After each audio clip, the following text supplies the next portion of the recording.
It's just so unfortunate that we're still feeling the years and years of cuts to education that have not been reinvested yet. This schoolyard is about to be full. The new school year in Quebec is just around the corner, but the shortage of qualified teachers continues.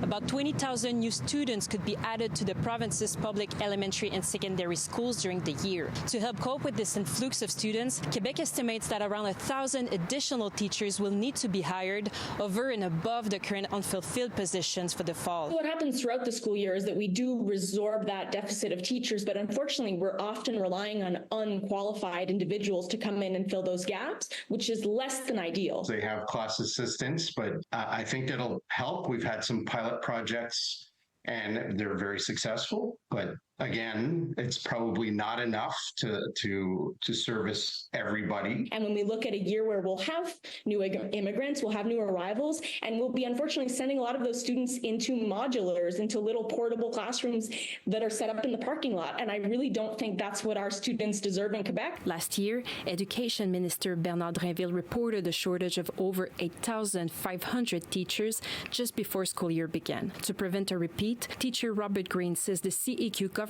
must improve job security and make the teaching profession more attractive. And this happens every single year because the government has not created enough full-time posts to provide sort of job security for all of the teachers that are in the system.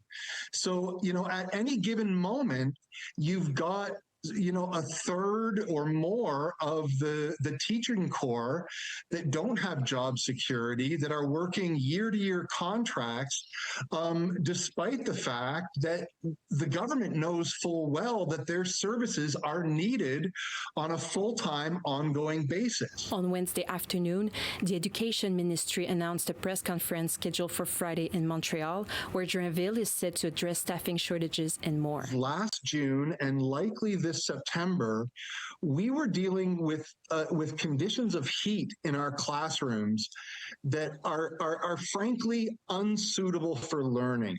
Students at my school were fainting in the middle of their ministry exams. Doing more with less, and again, teachers do the best they can.